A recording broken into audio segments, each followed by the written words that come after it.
ರಾಷ್ಟ್ರ ಸಂವಿಧಾನಕ್ಕೆ ನೀನೆ ಶಿಲ್ಪಿಯು, ನೀನೆ ಶಿಲ್ಪಿಯು, ದಾರಿದೀಪವು ನೀನೆ ಕಲಿಸಿಕೊಟ್ಟೆ ಸಮಾನತೆಯನು, ಸಮಾನತೆಯನು, ಏಕತೆಯನು.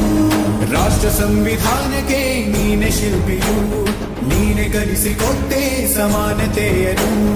ನಿನ್ನ ಲೇಖನಿಯ ಬರಹ ದೇಶ ಖರ್ಚನೆ, ಒಂದು ಒಂದು ಮಾತು ಕೂಡ ಭೀಮ ಗರ್ಜನೆ.